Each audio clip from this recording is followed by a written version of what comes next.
dominates in the press room. Eating Yeah. a pretzel as big as his face. Coach, the Hawks are playing better basketball. What's the key to getting back in the win column tonight? Sure, I think I watched the game last night. They're playing good basketball. They're playing fast basketball.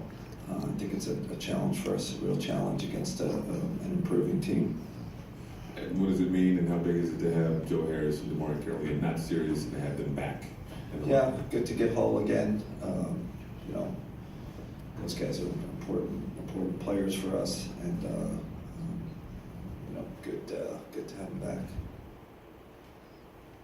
Kenny, obviously Vince Carter comes back tonight. I was curious from your perspective, seeing him over the years, when you think of Vince, what sticks out the most for you? Ooh, just a great player. I don't know. You know, I think for a lot of people, it's his athleticism. As a coach, I really appreciated how and what a smart player he was. What he, you know, how his shot kept improving. But again, a really smart player, really high basketball IQ. Obviously, you don't last as long in the league without that. And his longevity is, I don't know, it's legendary to me. And you know, as a former net too, that's I watch a lot of his games, so I'm a big fan. Outside of tonight's game, you have a really positive attitude towards your team. So outside of the recent success you guys have had, what is one of the biggest indicators of their growth this season? Ooh, I think you know, being resilient and getting through that, you know, that tough stretch of games we had. You know, the eight losses in a row. So the ability to get off the floor when you're, you know, kind of knocked down, and that's kind of been the story of this team. You know, whether it's that kind of stretch there, we have a bad loss. This team always bounces back, and I just like how we react to tough situations. I'd say the injuries too. You know, losing Karras. You know, how do you get off the floor? How do you bounce back from that? That was a kind of a you know, tough moment for our team. And then, you know, we've had Allen and, you know, a couple guys Rondé, and, you know, guys just keep bouncing back. And, you know, we're a resilient team, a team that gets off the mat when you know, something bad happens. Coach, how have you seen Jarrett improve from last year to this year, and how do those improvements impact your defense? Yeah, no, I think he's obviously gotten stronger, you know, and he's rebounding the ball better. That was a big point of emphasis for us this offseason, getting him stronger, improving his rebound. I think he's done both.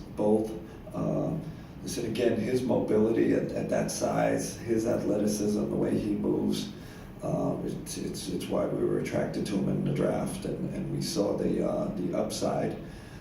But, you know, at 20 years old, you know, you could argue he's often our most important player, and his growth has been phenomenal. He's still got a long way to go, but really pleased with him and his impact on our improvement.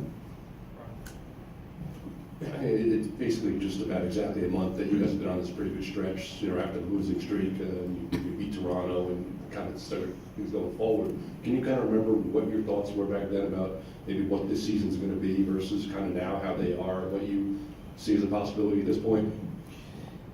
Yeah, you know, I think I said it the other night, but I think when you're on the losing streak like that, you put a real microscope under everything you do, and really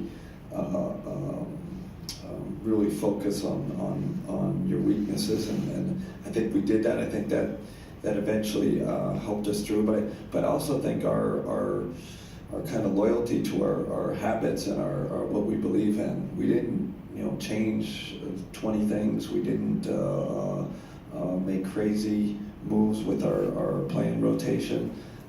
So I think we trusted what we've been doing here for you know, 2.5 years, and the players luckily had the confidence to stay on track with what we were doing, and I think that gets you through tough times. And believe me, during 8-game losing, you think about a lot of things. You think about changing lineups, you think about changing defenses, you think about changing your offense. It's like a real kind of apocalypse when you're losing like that. And I think we all came to the conclusion, man, let's keep on the same course. And I always reference the Atlanta days when we lost 15 out of 16. Who knew, the next year we're going to win 60 games or whatever. And with Coach Bud, we just, whether it was during that losing streak or during the winning streak, we kind of conducted business as usual and stuck with our kind of beliefs and our culture. Kenny, Trae Young has obviously been thrown into the fire in some fundamental ways and has to do a lot from day one. And there's always that challenge where you have to strike a balance between a young player getting those opportunities, the advantage of that, and the disadvantage, obviously, that comes with potentially getting bad habits. You're no stranger to young players being thrown into the fire early. How does your coaching staff handle that? Listen, I love what Lloyd's doing. I think he's in a position, he's given him a great opportunity. He's showing confidence in him. And we had the same thing, I think, with a lot of our young players. We had to live through a lot of, the turnover thing and defensive breakdowns. I'm sure a lot of the things Lloyd, and the strength factor too, when you're young in this league and be able to compete physically. So I really kind of respect what Lloyd's doing, and it's tough sometimes, but I think that's how you got to do it. I believe in it. The guy's a very talented player.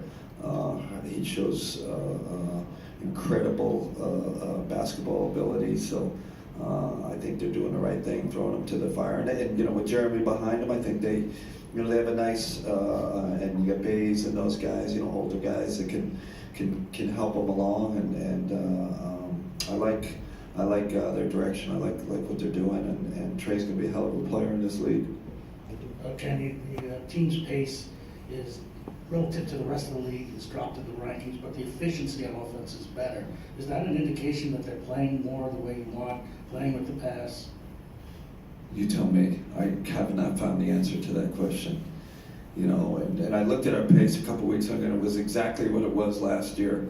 And last year we were 6th in pace, or 5th. So we really haven't slowed down. I think other teams have gotten faster. That's kind of the conclusion I've made. We definitely made some more tweaking. We tweaked some things in the offense. I'd say we changed the offense a little bit, but it wasn't in reference to pace. Kind of playing at the same pace, and I still a big believer that transition opportunities are an efficient way to play basketball. So we're still encouraging our guys. I think we can do better. I think we can get out and transition more than we do, because I think there's a huge advantage there. But the efficiency pace thing, that's a good question. If that's why I think we're more efficient because our players have improved. That's my gut. Kenny, following up on Trae, people talk about his shooting, obviously, but what have you seen on film about his playmaking ability, and what does his playmaking and his passing ability present defensively as a challenge towards? Heck of a passer, and that's what I like about him. I think that's what I'm sure the Hawks don't speak for them, but he's obviously a threat from anywhere. But his ability to pass the ball and his basketball IQ is very, very high, and I'm impressed watching him, because when you're coaching against him, you feel the threat of his shooting from anywhere, especially where he handles it and get to spots much like Steph did, and I think his growth is going to be getting stronger and more experience. But like I said, he's got both. He's got the shooting and he can pass the ball. Great combination for a point guard. Coach, you talk a lot about your team's resiliency, but to what would you attribute the camaraderie? And by that I mean, other team calls a timeout, you guys are on a nice run, guys are leaping off the bench to congratulate dudes who are walking off. And a lot of teams in this league, you don't necessarily see that. Is that part of what you and Sean have tried to preach since coming here? Because it's an eye test thing. You can see that. It's important to us. I know we both. I I know when I'm watching film, I watch the bench. You know, I believe, you know, timeouts, who's getting up, who's not, and you can't force it, right? It's not like, hey, you guys got to get up every time and clap for the guy coming out. But this team, more than teams we've had in the past, there's definitely more of a I'd say collegial spirit to the team, and I'm not sure what the reason is. I guess it's the right combination of players. I will say our veterans, you know, Ed Davis is not above, you know, getting up, and Jarrett Dudley and Damari, although Damari's a little more reserved, and I just think it's the characters we've signed. Just a good group of guys, and they have a great spirit there in that locker room and on the bench. It's a good observation.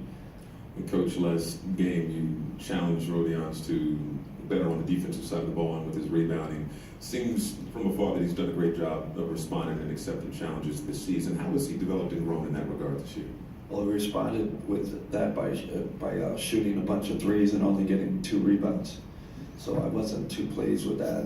I'm joking, but I was pleased with he made some shots. But you know, for him to be effective for us, he's got to do all the little things, the dirty work. I thought he was when he first started getting minutes, he was a defensive force. He's getting steals. His activity, his rebounding rate was high. So love that he has had a good scoring game, but we still need him to rebound for us. We still need him to defend. That's kind of his role right now, and the threes are and the drives. That's on top of all that. Thank you. Thanks, everybody.